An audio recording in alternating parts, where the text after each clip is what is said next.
বজ্রসহ বৃষ্টির পূর্বাভাস। সিলেট বিভাগের দু এক জায়গায় অস্থায়ীভাবে ঝড়ো হাওয়া সহ বজ্রসহ বৃষ্টি হতে পারে বলে জানিয়েছে আবহাওয়া অধিদপ্তর।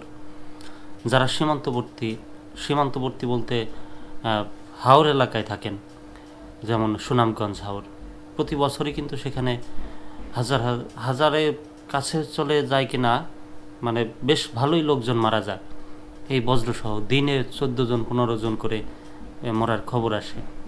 তো এবার সতর্ক থাকবেন, সাবধানে থাকবেন। বৃষ্টি বাদলের দিন আবহাওয়ার খবর নিয়ে যাবেন।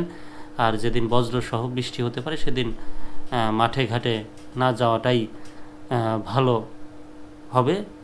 যার যার জায়গা থেকে সতর্ক থাকবেন।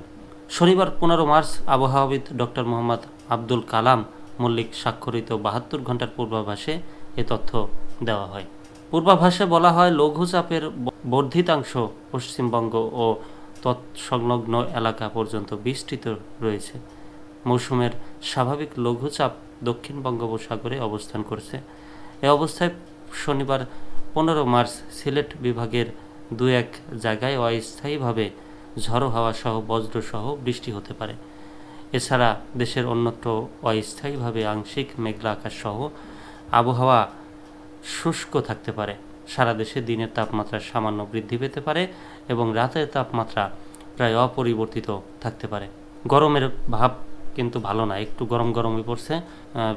মেঘলা আকাশ, মেঘলা বলতে ঝড়ো বৃষ্টি হওয়ার সম্ভাবনা।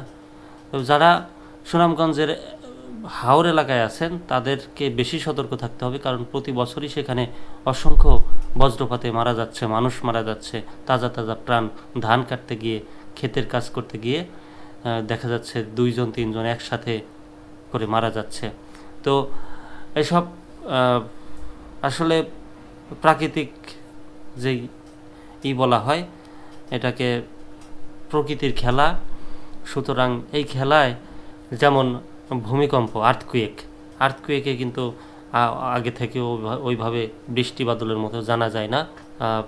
হয়তোবা রিসার্চ চলছে, কিছুদিনের ভিতরে চেষ্টা চালানো হচ্ছে যে কিভাবে আগে জানা যায় ভূমিকম্পর ব্যাপারটা। তো যেহেতু মেঘ বা বৃষ্টি, ঝড়ো হাওয়া, বজ্রসহ বৃষ্টিপাত এগুলোর পূর্বাভাস জানা যায়, সেই ক্ষেত্রে আপনারা সাবধানে আবহাওয়ার খবর নিয়ে ক্ষেত খামারে যাবেন, কাজ করতে যাবেন। রোববার 16 মার্চ অস্থায়ীভাবে আংশিক মেঘলা আকাশ সহ আবহাওয়া শুষ্ক থাকতে পারে সারা দেশে। দিন এবং রাতের তাপমাত্রা সামান্য বৃদ্ধি পেতে পারে। সোমবার অস্থায়ীভাবে আংশিক মেঘলা আকাশ সহ আবহাওয়া শুষ্ক থাকতে পারে। সারা দেশে দিনের তাপমাত্রা সামান্য হ্রাস পেতে পারে এবং রাতের তাপমাত্রা প্রায় অপরিবর্তিত থাকতে পারে। আবহাওয়া অধিদপ্তর আরও জানায়, আগামী 5 দিনে বজ্রসহ বৃষ্টি হতে পারে।